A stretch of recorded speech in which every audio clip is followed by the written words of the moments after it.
மதச்சார்பற்ற முற்போக்கு கூட்டணி கட்சிகளின் வேட்பாளர்களை ஆதரித்து நடைபெறக்கூடிய இந்த மாபெரும் பொதுக்கூட்டத்திற்கு தலைமையேற்று தொடக்கத்தில் அனைவரையும் வரவேற்று மகிழ்ந்திருக்கக்கூடிய விருதுநகர் தெற்கு மாவட்ட கழகத்துடைய செயலாளர் மாண்புமிகு அமைச்சர் KKSSR ராமச்சந்திரன் அவர்களே, முன்னிலை பொறுப்பை ஏற்றுள்ள விருதுநகர் வடக்கு மாவட்ட கழகத்துடைய செயலாளர் மாண்புமிகு அமைச்சர் திரு தங்கம் தென்னரசு அவர்களே, நாடாளுமன்ற உறுப்பினர் திருமதி ராணி ஸ்ரீகுமார் அவர்களே, முன்னாள் நாடாளுமன்ற உறுப்பினர் தம்பி தனுஷ்குமார் அவர்களே, சட்டமன்ற உறுப்பினர் திரு சீனிவாசன் அவர்களே, தோழமை கட்சிகளை சார்ந்திருக்கக்கூடிய மாவட்ட கழகத்துடைய செயலாளர்களே, மாவட்ட பொறுப்பாளர்களே, தலைமை கழகத்தினுடைய நிர்வாகிகளே, விருதுநகர் மாவட்ட கழக நிர்வாகிகளே, மதச்சார்பற்ற முற்போக்கு கூட்டணியில் அங்கம் ஏற்றிருக்கக்கூடிய பெரியோர்களே, முன்னோடிகளே, செயல் வீரர்களே, பத்திரிகை மற்றும் ஊடகத்துறை சார்ந்த நண்பர்களே, வணக்கத்திற்குரிய வாக்காளர் பெருமக்களே, என் உயிரோடு கலந்திருக்கக்கூடிய தலைவர் கலைஞர் அவர்களின் உயிரினும் உயிரான அன்பு உடன்பிறப்புகளே, உங்கள் அனைவருக்கும் என்னுடைய அன்பான வணக்கம். சிவகாசி பட்டாசானாலும் விருதுநகர் தான், சாத்தூர் பலகாரமாக இருந்தாலும் விருதுநகர் தான், திருவள்ளிபுத்தூர் பால்கோவாக இருந்தாலும் விருதுநகர் தான், பரோட்டாவாக இருந்தாலும் விருதுநகர் தான், தீப்பெட்டி ஆனாலும் விருதுநகர் தான், கேலண்டர் ஆனாலும் விருதுநகர் தான். உங்களை குட்டி ஜப்பான்னு சும்மாவா சொன்னாங்க? மொத்தத்தில் சுறுசுறுப்புக்கு பெயர் பெற்ற மக்கள் வாழுகிற மாவட்டம் தான் இந்த விருதுநகர். அப்படிப்பட்ட விருதுநகர் மாவட்டத்திற்கு தான் உங்களை நாடி வந்திருக்கிறேன். இப்படி ஓயாம உழைக்கிற உங்களை பார்த்து நானும் கொஞ்சம் எனர்ஜியை பூஸ்ட் பண்ணிக்கலாம், ஏத்திக்கலாம் அப்படின்னு விருதுநகருக்கு வந்திருக்கிறேன். விருதுநகர்னு சொன்னால வீரத்தியாகி சங்கர்லிங்கம் மறக்க முடியுமா? நமது தாய் நிலத்தை தமிழ்நாடுன்னு வாய் நிறைய நெஞ்சம் நிறைய பெருமை பொங்க அழைக்கணும்னு போராடி அதுக்காக உயிரை தந்தவர் சங்கர்லிங்கனார் அவர்கள். அவர் மட்டுமா? ஈரோடு என்றால் தந்தை பெரியார், காஞ்சி என்றால் பேரறிஞர் அண்ணா, திருவாரூர் என்றால் தலைவர் கலைஞர் என்பதை போல விருதுநகர் என்றால் பெருந்தலைவர் காமராசர். அவருடைய மண் இது. அரசியல் கடந்த தனிப்பட்ட முறையிலையும் எனக்கு அவர் மேல மிகுந்த மரியாதை உண்டு. உடல்நலம் பாதிக்கப்பட்டிருந்த நிலையில என்னுடைய திருமணத்திற்கு நேரில் வந்து வாழ்த்தினவர் ஐயா காமராஜர் அவர்கள். அதை என்னால எப்பவும் மறக்க முடியாது. பெருந்தலைவர் காமராஜருடைய பிறந்த நாள ஜூலை 15 கல்வி வளர்ச்சி நாளா கொண்டாடப்பட வேண்டும் என்று தலைவர் கலைஞர் அவர்கள் ஆணையிட்டு இப்ப வர அதை கடைபிடிக்கப்பட்டு கொண்டிருக்கிறது என்பது உங்களுக்கு எல்லாம் தெரியும். அப்படிப்பட்ட தமிழ்நாட்டு மாணவர்களுடைய கல்வி கண்ணை திறந்த பச்சை தமிழர் காமராஜர் அவருடைய விருதுநகருக்கு நான் வந்திருக்கிறேன். தமிழ்நாட்டினுடைய பல பகுதிகளுக்கும் பிரச்சாரத்திற்காக நான் போயிட்டு வந்திருக்கிறேன். அவங்க எல்லாம் திராவிட மாடல் 2.0க்கு டபுள் ஓகே சொல்லிட்டாங்க. விருதுநகர் மக்களான திராவிட மாடல் ஆட்சி உருவாக வேண்டும் என்று நீங்க சொல்லணும். தயாராகிட்டீங்களா? தயாராகிட்டீங்களா? நீங்களும் ரெடியா? நன்றி. அதுக்கு இங்க நிக்கிற நம்ம மதச்சார்பற்ற முற்போக்கு கூட்டணி வேட்பாளர்களை நீங்க வெற்றி பெற வைக்கணும். முதல்ல அருப்புக்கோட்டை சட்டமன்ற தொகுதி நமது வெல்லும் வேட்பாளர் மாண்புமிகு அமைச்சர் KKSSR ராமச்சந்திரன் அவர்கள், மக்கள் தலைவர் எம்ஜிஆர் அவர்களால் அடையாளப்படுத்தப்பட்டவர். அந்த காலம் முதல் இந்த காலம் வரை சுறுசுறுப்பா மக்கள் பணி ஆற்றிக் கொண்டிருக்கக்கூடியவர். தமிழ்நாடு வரலாற்றிலே இல்லாத அளவுக்கு நம்முடைய திராவிட மாடல் ஆட்சியில் ஏறக்குறை 23 லட்சம் பேருக்கு பட்டா வழங்கி சாதனை படைத்திருக்கிறோம் என்றால் அந்த சாதனைக்கு பொறுப்பேற்று செயல்பட்டவர் தான் இவர். அப்படிப்பட்ட நம்ம அண்ணாச்சி KKSSR ராமச்சந்திரன் அவர்களுக்கு நீங்க எல்லாம் உதயசூரியன் சின்னத்தில் உங்களுடைய ஆதரவை தந்திட வேண்டும். அடுத்து திருச்சூழி சட்டமன்ற தொகுதி நமது வெல்லும் வேட்பாளர் மாண்புமிகு அமைச்சர் என்னுடைய இனிய சகோதரர் தங்கம் தென்னரசு அவர்கள். தலைவர் கலைஞருடைய அன்பு தூண், அது மட்டுமல்ல என்னுடைய வளர்ச்சிக்கு அடித்தளமிட்ட அண்ணன் தங்கபாண்டியனுடைய அருமை மகன் நம்முடைய தங்கம் தென்னரசு அவர்கள். 5 முறை சட்டமன்ற உறுப்பினராக வென்ற தங்கம் தென்னரசு அவர்கள் தமிழ்நாட்டை அனைத்து வகையிலும் உயர்த்திய திராவிட மாடல் ஆட்சியுடைய நிதித்துறையை தலைமை பெற வச்சு பெருமைக்குரிய சொந்தக்காரர் நம்முடைய தங்கம் தென்னரசு அவர்கள். இன்னும் சொல்லணும்னா இவரை எதிர்த்து வைக்கவே எதிர்கட்சி வேட்பாளர் அறிவிக்கப்பட்டவர் விரும்பலன்னு செய்திகளும் வந்துட்டு இருக்கு.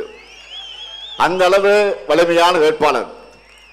அப்படிப்பட்ட தங்கம் தென்னரசு அவர்களுக்கு உதயசூரியன் சின்னத்தில் நீங்க எல்லாம் மீண்டும் ஆதரிச்சு அவரை வெற்றி பெற வைக்கணும். அடுத்து சாத்தூர் சட்டமன்ற தொகுதி நமது வெல்லும் வேட்பாளர் கடற்கரை ராஜ் அவர்கள். மாவட்ட சேர்மனாக இருந்து மக்கள் பணி ஆற்றியவர். கழகத்தின் மேற்கு ஒன்றிய செயலாளராக தீவிர பணியை செய்து கொண்டிருக்கக்கூடியவர். அப்படிப்பட்ட கடற்கரை ராஜ் அவர்களுக்கு நீங்கள் எல்லாம் உதயசூரியன் சின்னத்தில் சாத்தூர் மக்களாகிய நீங்கள் உங்களுடைய பொன்னான வாக்குகளை வழங்கிட வேண்டும். அடுத்து ராஜபாளையம் தொகுதி சட்டமன்ற தொகுதி நம்முடைய வெல்லும் வேட்பாளர் தங்கபாண்டியன் அவர்கள் 2 முறை ராஜபாளையம் சட்டமன்ற உறுப்பினராக வெற்றி பெற்று உங்களுக்கு நன்றாக அறிமுகமானவர். தொகுதி மக்களுக்காக பல்வேறு சமூக சேவை பணிகளையும் ஆற்றி வரக்கூடியவர். ராஜபாளையம் மக்கள் விரும்பக்கூடிய தங்கபாண்டியனுக்கு நீங்கள் எல்லாம் உதயசூரியன் சின்னத்தில் உங்கள் பொன்னான வாக்குகளை அளிக்க வேண்டும். அடுத்து விருதுநகர் சட்டமன்ற தொகுதி நமது கூட்டணி தோழமையான தேசிய முற்போக்கு திராவிட கழகத்தை சார்ந்த என்னுடைய அன்பு தம்பி விஜய பிரபாகரன் அவர்கள், என்னுடைய ஆர்வ நண்பர் பெருமதிப்பிற்குரிய கேப்டன் விஜயகாந்த் மற்றும் அன்பு சகோதரி பிரேமலதா விஜயகாந்துடைய அன்பு மகன்தான் இங்கே வேட்பாளராக நிற்கிறார். தேமுதிகவினுடைய இளைஞரணி செயலாளராக துடிப்போடு செயல்பட்டுக் கொண்டிருக்கக்கூடியவர். அவருக்கு நீங்கள் எல்லாம் முரசு சின்னத்தில் உங்களுடைய பொன்னான வாக்குகளை அளிக்கணும். தம்பி விஜய பிரபாகரனுக்கு வாக்கு கேட்கும் போது என்னுடைய நினைவுகள் எல்லாம் எங்கே செல்கிறது தெரியுமா?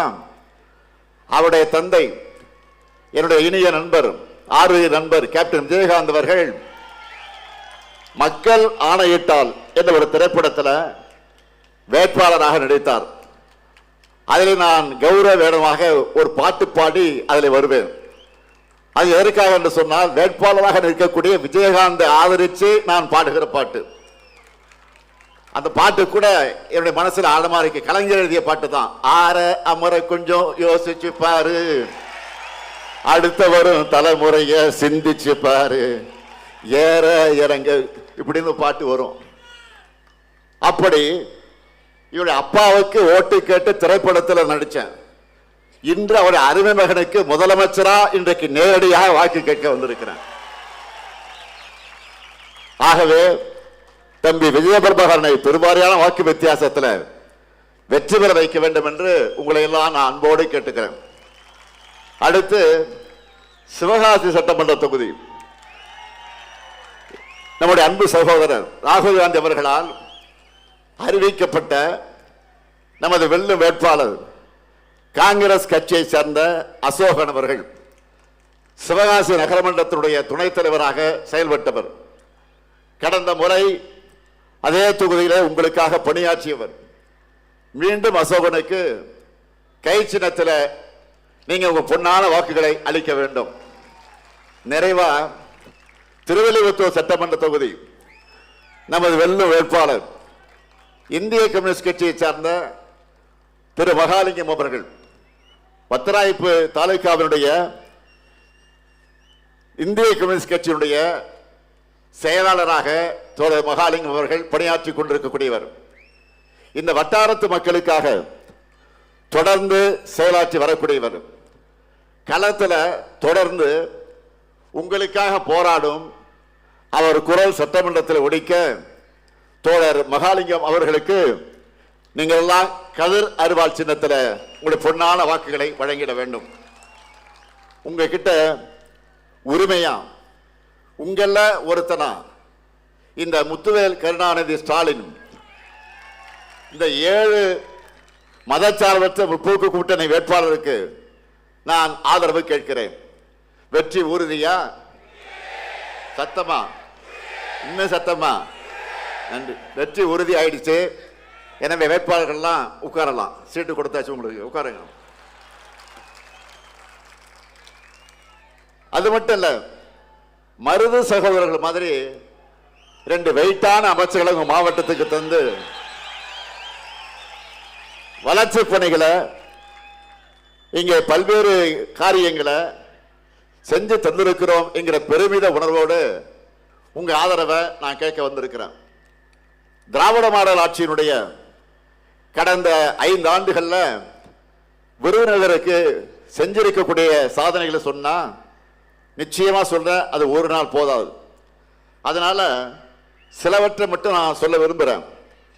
திருச்சுழி மக்களுடைய நீண்ட நாள் கோரிக்கையை நிறைவேற்றி இன்னைக்கு புதிய பேருந்து நிலையம், சிவகாசி சிறுவலிவத்தூர் காலையில் இருக்கக்கூடிய சாட்சியாபுரத்தில் புதிய ரயில் மேம்பாலம், அருப்புக்கோட்டை மற்றும் ராஜபாளையம் அரசு மருத்துவமனைகளில் புதிய கூடுதல் கட்டடங்கள், முடுக்கன்குளம் துணை மின் நிலையம், காரியாப்பட்டி மற்ற திருச்சூழி வட்டங்களில் கண்மாய்கள் அணைக்கட்டுகள் மேம்பாடு, காரியாப்பட்டி வட்டத்தில் தெற்காற்றின் குறுக்க புதிய அணை, பிளவக்கல் அணைப்பகுதியில் பூங்கா, மேற்கு தொடர்ச்சி மலையின் அடிவாரத்தில் இருக்கக்கூடிய சுற்றுலா தலமான சாஸ்தா கோயில் அருவி பகுதியில் மேம்பாட்டு பணிகள், இவை அனைத்துக்கும் மேலாக 40,000 பேருக்கு விருதுநகர் மாவட்டத்தில் பட்டா வழங்கப்பட்டிருக்கு. அது மட்டும் இல்ல, 1286 ஊரக குடியிருப்புகளுக்கு தாமிரபரணிய நீராதாரமாக கொண்டு கூட்டு குடிநீர் திட்ட பணிகள், இருக்கன்குடி மாரியம்மன் திருக்கோயில்ல 66 கோடி ரூபாயில அந்த மதிப்பீட்டில் திருப்பணிகள், விருதுநகர்ல ஒருங்கிணைந்த ஆயத்தாடைகள் பூங்கா, திருச்சூழியில் புதிய சிப்காட் தொழிற்பூங்கா மற்றும் உணவு பூங்கா, அருப்புக்கோட்டை மருத்துவமனை மாவட்ட தலைமையிட மருத்துவமனையாக மேம்படுத்தக்கூடிய பணிகள், ராஜபாளையம் வட்டம் ஐயன்கொல்லன் கொண்டான்ல 25 ஏக்கர்ல 15 கோடி ரூபாய் மதிப்பீட்டில் புதிய தொழிற்பேட்டை, திருவள்ளுவத்தூர்ல புதிய பேருந்து நிலையம், திருத்தங்கல் பகுதியில் போக்குவரத்து நெரிசலை சரி செய்ய அதை தவிர்க்க புதிய ரயில்வே மேம்பாலம் ஆகிய பணிகள் நடைபெற்று வருகிறது. திருச்சூழியில் அரசு கல்லூரி வேணும்னு கேட்டீங்க, அந்த பணியும் தொடங்கியாச்சு.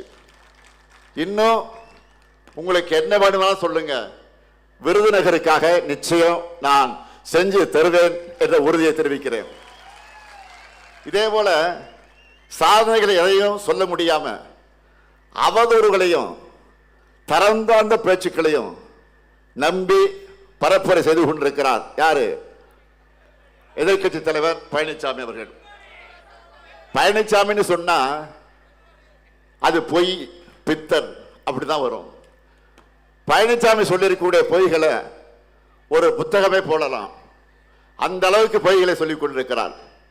5 முறை முதலமைச்சராக இருந்த நம்முடைய தலைவர் கலைஞர் அவர்களை பற்றி பச்சை பொய்ய பேசின பழனிசாமிக்கு நான் நெல்லையிலே அதற்கு பதிலடி கொடுத்திருக்கிறேன். தான் சொன்ன ஒரு பொய்யிலிருந்து தப்பிக்க அடுத்தடுத்த பொய்களை கூச்சமே இல்லாம சொல்ல தொடங்கி இருக்கிறார். என்ன சொல்லுகிறார்? பெருந்தலைவர் காமராஜருக்கு நாம் இடம் தர மறுத்தோமா, அதேபோல அம்மையார் ஜானகி எம்ஜிஆர் அவர்களுக்கு இடம் தர மறுத்தோம்னு உளதை கூட்டி இருக்கிறார். சங்கை கூட்டணியில் சேர்ந்த காரணத்தால அவங்களை போலவே வாட்ஸ்அப் வதந்திகளை வாந்தி எடுத்துக்கிட்டு இருக்கிறார். பெருந்தலைவர் காமராஜர் மறைவுற்ற போது சொந்த மகனை போல உடனிருந்து இறுதி நிகழ்வுகளை செஞ்சவர் நம்முடைய தலைவர் கலைஞர் அவர்கள். காமராஜருடைய திருவுடல தேனாம்பட்டை காங்கிரஸ் மைதானத்தில் பொதுமக்கள் அஞ்சலிக்காக வைக்கலாம்னு சொன்னப்போ அவர் ஒரு கட்சிக்கு மட்டும் தலைவர் இல்ல, எல்லோருக்குமான தலைவர், முன்னாள் முதலமைச்சர் காரணத்தால ராஜாஜி மண்டபத்தில் தான் வைக்கணும்னு சொன்னவர் தலைவர் கலைஞர் அவர்கள். அவரை கிண்டி காந்தி மண்டபத்தில் தகனம் செய்ய முடிவெடுத்து நள்ளிரவு மழையில நனைஞ்சபடி இடத்தை தேர்வு செஞ்சார். அவர் போன கார் லைட்டை போட்டு இரவு மழை பெஞ்சுக்கிட்டு இருக்கு, அப்போ அந்த இடத்தை தலைவர் கலைஞர் தான் தேர்வு செஞ்சார். அது மட்டும் இல்ல, முப்படை வீரர்கள் தூக்கிட்டு வந்த பெருந்தலைவர் காமராஜருடைய உடலை வாங்கி பீரங்கி வண்டியில வச்சது யார் தெரியுமா? தலைவர் கலைஞரும் அன்றைய கர்நாடக முதலமைச்சர் தேவராஜ் அரசு அவர்களும் தான். அதே திமுக அமைச்சராக இருந்த ராஜாராம் ஆகியோர் தான். தகன மேடைக்கு அருகே இந்திரா காந்தி அம்மையாரோடு கலைஞரும் இருந்தார். இதெல்லாம் வரலாறு. பழனிசாமி அவர்கள் சொன்ன போய் உண்மைன்னா அந்த காலத்திலே இந்த பிரச்சனை சர்ச்சையாக இருக்கும் அல்லவா, பத்திரிகையில் செய்தியாக வந்திருக்கும். ஆனால் அப்படி எதுவும் நடைபெறவில்லை. ஆனால் தமிழ்நாட்டு காங்கிரஸ் தலைவர்கள் எழுதின புத்தகங்களில் கலைஞரை பற்றி புகழ்ந்துதான் இந்த விஷயம் குறித்து எழுதியிருக்கிறார்கள். அதே போல ஜானகி எம்ஜிஆர் அவர்கள் மறைந்த சில நாட்களிலேயே ராமாவரம் தோட்டத்தில் இருக்கக்கூடிய எம்ஜிஆர் இல்லத்தில் ஜானகி எம்ஜிஆருடைய படத்தை திறந்து வச்சவர் தலைவர் கலைஞர். ஆர் வீரப்பன், ராமசாமி உடையார், வழக்கறிஞர் NC ராகவாச்சாரி ஆகியோரும் உடனிருந்த நிகழ்வு. சில காலம் மட்டுமே முதலமைச்சராக இருந்த ஜானகி எம்ஜிஆர் படத்தை அதிமுக தலைவர்களை கோட்டையில், முதலமைச்சர் பிரதம வரிசையா இருக்கும் பாருங்க, அந்த கோட்டையில கூட மாட்டல. ஆனால் தலைவர் கலைஞர் தான் 1996ஆம் ஆண்டு ஆட்சிக்கு வந்த பிறகு கோட்டையில் அவங்க படத்தை மாட்ட சொன்னார். அந்த அளவுக்கு மதித்தார். ஆனால் முந்தா நாள் அடித்த காத்துல முதலமைச்சராகி மக்களால் தூக்கி எறியப்பட்ட பழனிசாமிக்கு இதெல்லாம் தெரியுமா? தப்பு பண்ணா வருத்தம் தெரிவிக்கிறதா நல்ல மனிதனுக்கு இலக்கணம். அதை விட்டுட்டு மேலும் மேலும் பொய்களை சொன்னால் பழனிசாமி இன்னும் அசிங்கப்பட்டு தான் போவார். இப்ப புதுசா இன்னொரு பொய்ய சேர்த்திருக்காரு. என்னன்னா, அரசு ஊழியர்களை ஆசை வார்த்தை காட்டி திமுக அரசு ஏமாத்திடுச்சு என்று பழனிசாமி பேசியிருக்கிறார். அப்படி ஏமாத்தி இருந்தா அரசு ஊழியர்கள் சங்க நிர்வாகிகள் என்னை கோட்டையில் வந்து சந்திச்சு நன்றி சொல்லி எனக்கு இனிப்பு ஊட்டி இருப்பாங்களா சொல்லுங்க. நிறைவேற்றவே முடியாதுன்னு சொன்ன அதை நாம செஞ்சிட்டோம். அதை தாங்கிக்க முடியாத கடுப்புல பழனிசாமி இப்படியெல்லாம் பேசிட்டு திரிகிறார். லட்சக்கணக்கான அரசு ஊழியர்களை நாங்கள் மகிழ்ச்சியில் ஆழ்த்தி இருக்கிறோம். அரசு ஊழியர்களை, ஆசிரியர்களை கொடுமைப்படுத்தி கொச்சைப்படுத்தி அவங்களுக்கு தர ஊதியத்தையும் இழிவுபடுத்தி பேசிய பழனிசாமிக்கு அவங்க கிட்ட இருந்து ஸ்வீட்டும் கிடைக்காது, அவங்களோட ஓட்டும் கிடைக்காது. இதான் உண்மை.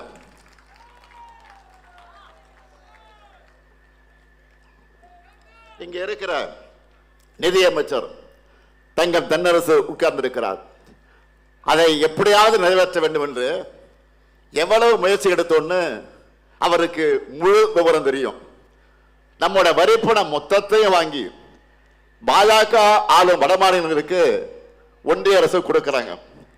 இதனால் ஏற்படுத்தப்படுகிற செயற்கையான நிதி நெருக்கடியை மீறி இந்த ஓய்வூதிய திட்டம் உள்ளிட்ட எல்லாவற்றையும் நாம நிறைவேற்றி காட்டியிருக்கிறோம்.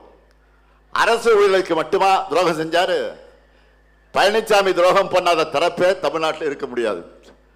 3 வேளாண் சட்டங்கள் ஆதரித்து உழவர்களுக்கு துரோகம், பொள்ளாச்சியில பாலியல் குற்றவாளிகளை காப்பாற்ற முயற்சி பண்ணி பெண்களுக்கு துரோகம், குடியுரிமை திருத்த சட்டம், திருத்த சட்டம், பாஜகவோட எல்லா சட்டத்துக்கும் ஆதரவு கொடுத்து சிறுபான்மை சமூகத்துக்கு துரோகம், கட்சியில உங்களை வளர்த்து விட்ட செங்கோட்டையனுக்கு துரோகம், பதவி கொடுத்த அம்மையார் சசிகலாக்கு தினகரனுக்கு துரோகம், சகோதரர் ஓபிஎஸ் அவர்களுக்கு துரோகம், உங்க ஆட்சியை காப்பாத்தின முன்னாள் சட்டப்பேரவையுடைய தலைவர் தனபால் அவர்களுக்கே சீட்டு கொடுக்காம துரோகம், எல்லாத்துக்கும் மேல மாநில உரிமைகளுக்கு எதிராக செயல்பட்ட பாஜகவை எதிர்த்த அம்மையார் ஜெயலலிதா அவர்களுக்கு அதே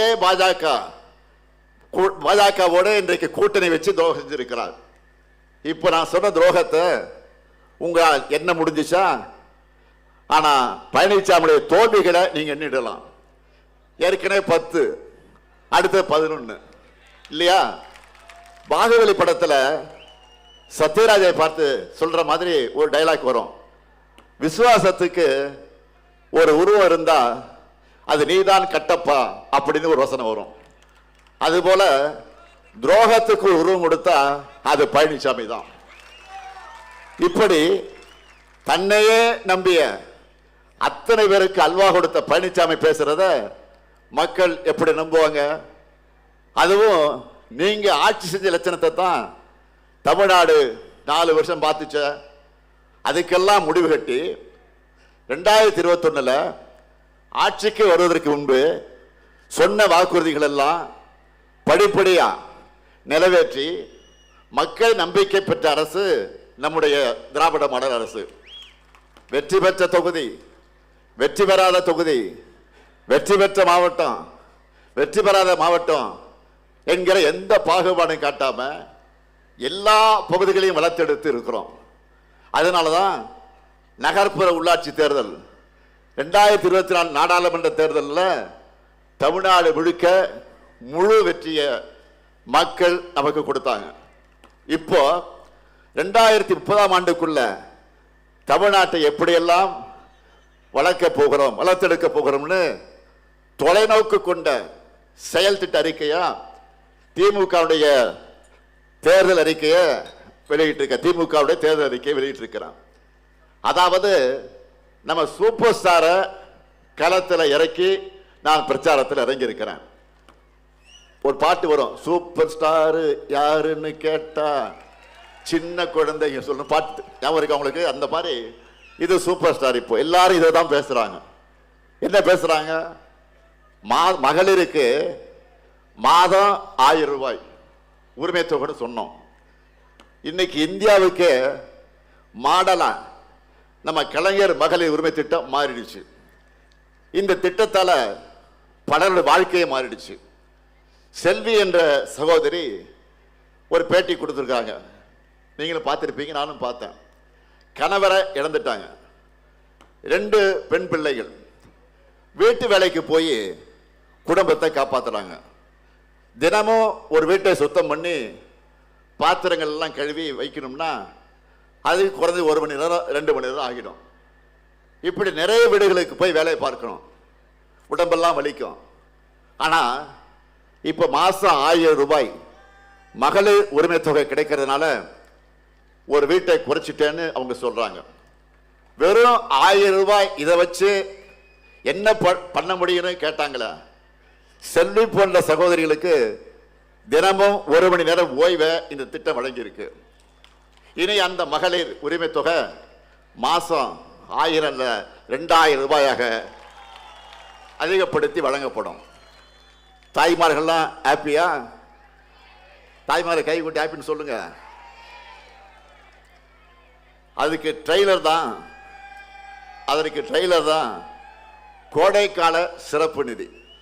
அந்த நிதியை சேர்த்து அண்மையிலே கொடுத்த 5000 ரூபாய் வந்துச்சா இல்லையா? அதே போல மதுரையை சார்ந்த அர்ச்சனா என்கிற சகோதரி காலை உணவு திட்டத்தால பயனடைந்து கொண்டிருக்கக்கூடிய கதையை சொன்னாங்க. வசதி இல்லாத காரணத்தால ஒரு நாளைக்கு ஒரு வேளை தான் சமைப்போம், காலையில சமைக்க மாட்டோம். முன்னாடியெல்லாம் சாப்பிடாம பள்ளிக்கூடத்துக்கு போன என் பெண்ணுக்கு இப்போ காலை உணவு திட்டத்தால டைமுக்கு சூடான உணவு கிடைக்குது. அதுவும் சாம்பார்ல போடக்கூடிய காய்கறிக்காகவே விரும்பி சாப்பிட்றான். சிலம்ப போட்டி இருக்கு பாருங்க, அந்த சிலம்பம் போட்டியில் கலந்துக்கிட்டு நிறைய பரிசுகள் எல்லாம் வாங்கிட்டு இருக்கிறான். நான் படித்த காலத்தில் இப்படியெல்லாம் ஒரு திட்டம் இருந்திருந்தா நானும் காலேஜுக்கு போய் படித்து பெரிய ஆளாகியிருப்பேன் என்று நெகிழ்ச்சியோடு சொல்கிறாங்க. அந்த காலை உணவு திட்டத்தையும் அடுத்து அமையவுள்ள நம்முடைய ஆட்சியில் இப்போ 5ஆம் வகுப்பு வரை தான் இப்போ. ஆனால் நாம் மீண்டும் வெற்றி பெற்று ஆட்சிக்கு வர்றப்போ 8ஆம் வகுப்பு வரை அந்த திட்டத்தை விரிவுபடுத்த இருக்கிறோம். இப்படி நம்முடைய ஒவ்வொரு திட்டத்துக்கு பின்னாடியும் ஒரு குடும்பம், ஒரு தலைமுறை, ஒரு ஊரே வளர்ச்சி அடைந்த கதைகள் நிறையவே இருக்கு. இளைஞர்களுக்கெல்லாம் கட்டணம் இல்லாமல் வேலைவாய்ப்புக்கான திறன் பயிற்சிக்கு வழங்க நான் முதல்வன் திட்டத்தை அடுத்த கட்டமா நான் முதல்வன் 2.0 செயல்படுத்த போறோம். அதே போல புதுமை பெண் தமிழ் புதும் திட்டத்தில் கல்லூரிக்கு போகக்கூடிய மாணவர்களுக்கு இப்போ மாதம் 1000 வழங்கிட்டு இருக்கோம் இல்லையா? இனி அதை 1500 ரூபாய் உயர்த்தி வழங்க போறோம். அது மட்டுமல்ல, மாணவர்களுக்கு 5 ஆண்டு காலத்தில் வர இருக்கக்கூடிய 5 ஆண்டு காலத்தில் 35 லட்சம் கல்லூரி மாணவர்களுக்கு லேப்டாப் கொடுக்க போறோம். முதியோர், மாற்றுத்திறனாளிகள், ஆதரவற்ற பெண்கள் என எல்லோருக்குமான உதவித்தொகையும் டபுள் மடங்காக உயர்த்தி வழங்கப்பட இருக்கு. எல்லா சட்டமன்ற தொகுதிகளிலும் முதல்வர் படைப்பகங்கள் அமைக்க போறோம். இது நூலகம் மட்டுமல்ல, மீட்டிங் ரூம், ஆபீஸ் ரூம், அதிவேக இன்டர்நெட் வசதி, எல்லா வசதிகளும் கொண்ட கட்டடமாக முதல்வர் படைப்பகம் இருக்கும். தனியார்ல ஆயிரக்கணக்கான செலவாகிற வசதிகளை மிக மிக குறைந்த கட்டணத்தில் வழங்க போறோம்.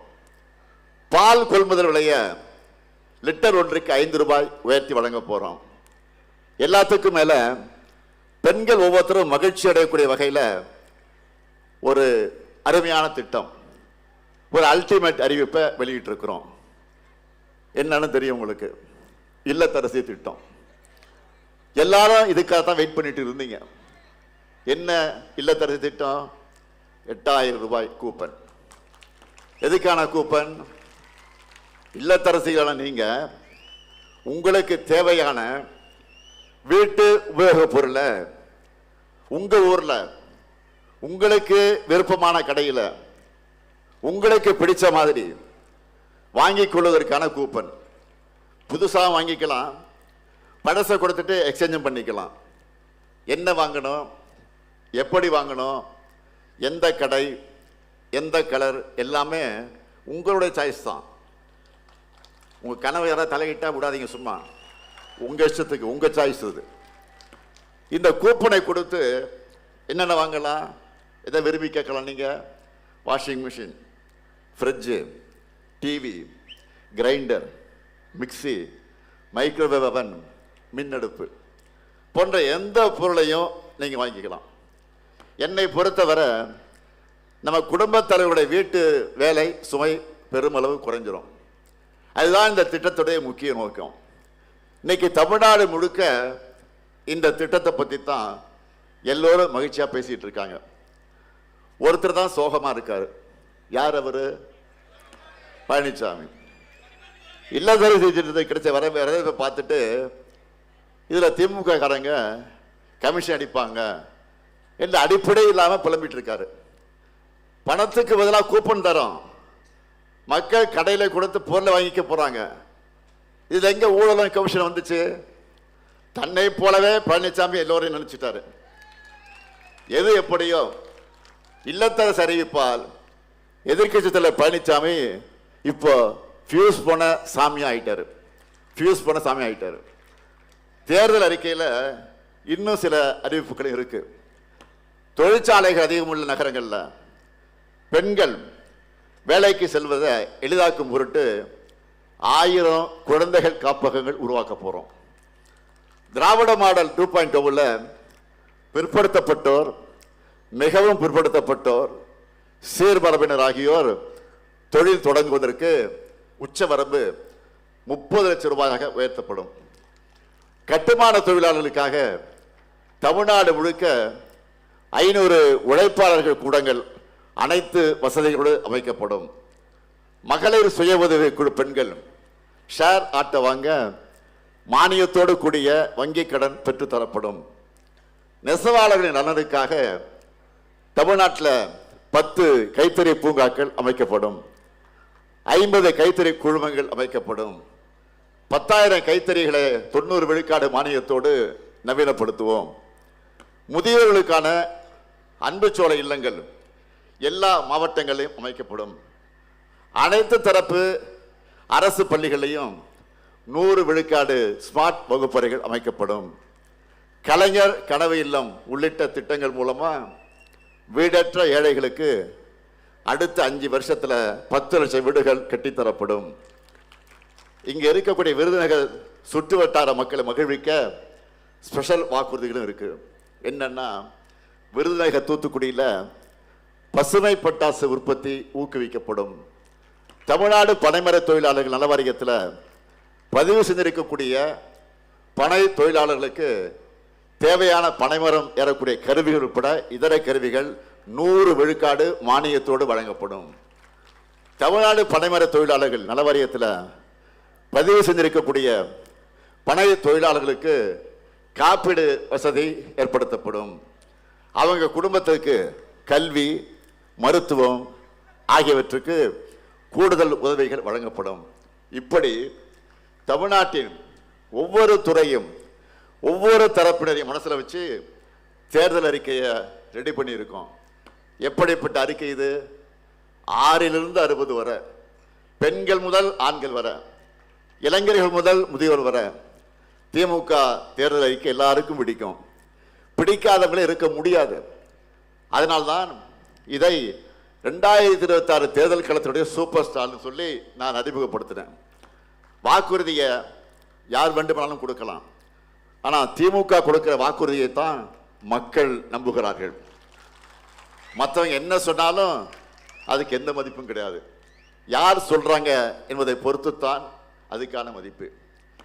என்டிஏவை பொறுத்த வரைக்கும் தமிழ்நாட்டுக்கு எதிராக எல்லா வேலையும் பார்த்துட்டு தேர்தல் வந்தால் மட்டும் தமிழ் மேலே பாசம் இருக்கிற மாதிரி காமராஜர், எம்ஜிஆர் மாதிரி தலைவர்களை சொந்தம் கொண்டாடவும் கிளம்பிடுறாங்க. இவங்களோட சங்கி கூட்டம் தான் 1966ஆம் ஆண்டு காமராசரை டெல்லியில் வீட்டோடு வச்சு கொளுத்த பார்த்தாங்க. மனித தர்மத்திற்கும் காமராசர் மனித தர்மத்துக்கும் நடக்கக்கூடிய பலாத்கார போராட்டம்னு தந்தை பெரியார் கண்டிச்சார். இப்படி காலந்தோறும் தமிழ் மீதும், தமிழர்கள் மீதும், தமிழ் தலைவர்கள் மீதும், தமிழ் பண்பாட்டின் மீதும் இவங்களுக்கு வெறுப்பு தான். இப்படிப்பட்ட தமிழின விரோதிகளோட பழனிசாமி கூட்டணி வச்சிருக்கிறார். பாஜகவுடைய ஒரே நோக்கம் தமிழ்நாட்டின் வளர்ச்சியை தடுக்கிறது தான். என்டிஏ ஆட்சி தமிழ்நாட்டுக்கு வந்தா என்ன ஆகுன்னு நாம கற்பனை பண்ணி கூட பார்க்க வேண்டிய அவசியம் இல்லை. இந்தியா முழுக்க பாஜக புகுந்த மாநிலங்கள் என்ன கதியில் இருக்கு, பாஜக கூட கூட்டணி சேர்ந்த தலைவர்களும் கட்சிகளும் என்ன ஆனாங்கன்னு பார்த்தால நமக்கு பதில் கிடைச்சிடும். நாம் இப்போ போராடுறது திராவிட முன்னேற்ற கழகத்தின் வெற்றிக்காக மட்டுமல்ல, ஒரு கூட்டணி கட்சியுடைய வெற்றிக்காக மட்டுமல்ல, தமிழ்நாட்டுடைய வெற்றிக்காக மறந்துவிடக்கூடாது. தமிழ்நாடு அணியா டெல்லி அணியா என்கின்ற ஜனநாயக போர்ல அரசியல் விருப்பு வெறுப்புகளுக்கு அப்பாற்பட்டு விருதுநகர் மக்கள் அனைவரும் திமுக தலைமையிலான மதச்சார்பற்ற முற்போக்கு கூட்டணியை ஆதரிக்கணும். சொன்னதை செய்யும் தலைவர் கலைஞரின் மகனா கேட்கிற அருப்புக்கோட்டை சட்டமன்ற தொகுதியில் நம்முடைய வேட்பாளர் KKSSR ராமச்சந்திரன் அவர்களுக்கும், திருச்சூழி சட்டமன்ற தொகுதியில் நமது வேட்பாளர் மாண்புமிகு அமைச்சர் தங்கம் தென்னரசு அவர்களுக்கும், சாத்தூர் சட்டமன்ற தொகுதியில் நமது வேட்பாளர் கடற்கரை அவர்களுக்கு, ராஜபாளையம் சட்டமன்ற தொகுதியில் நம்முடைய வேட்பாளர் தங்கவாணி அவர்களுக்கும் நீங்கள் உதயசூரியன் சின்னத்தில் வாக்களித்து வெற்றி பெற வைக்கணும். அதே போல விருதுநகர் சட்டமன்ற தொகுதியில் நமது தோழமை கட்சியான தேமுதிகவினுடைய வெல்லும் வேட்பாளர் நம்முடைய மதிப்பிற்குரிய கேப்டனின் மகன் விஜயபிரபாகரன் அவர்களுக்கு முரசு சின்னத்தில் வாக்களித்து பெருவாரியான வாக்கு வித்தியாசத்தில் வெற்றி பெற வைக்கணும். சிவகாசி சட்டமன்ற தொகுதியில் சகோதரர் ராகுல் காந்தியின் ஆதரவு பெற்ற காங்கிரஸ் கட்சியின் வேட்பாளர் அசோகனுக்கு கை சின்னத்தில் வாக்களித்து வெற்றி பெற வைக்கணும். ஸ்ரீவில்லிபுத்தூர் சட்டமன்ற தொகுதியில் நம்முடைய தோழமை இயக்கமாம் இந்திய கம்யூனிஸ்ட் கட்சியை சேர்ந்த தோழர் மகாலிங்கம் அவர்களுக்கு கதிர் அருவாள் சின்னத்தில் நீங்கள் உங்கள் பொன்னான வாக்கு அளிக்கணும். அமையவருக்கும் திராவிட மாடல் 2.2 ஆட்சியில் எங்கள் சாதனைகளை நாங்களே முறியடைக்கக்கூடிய வகையில் ஆட்சியை வழங்குவோம். நாடு வளம் பெற, நல்லாட்சி தொடர்ந்திட ஆதரிப்பீர். மதச்சார்பற்ற முற்போக்கு கூட்டணி வேட்பாளர்களை வெல்வோம் ஒன்றாக, வெல்வோம் ஒன்றாக, வெல்வோம் ஒன்றாக. நன்றி, வணக்கம்.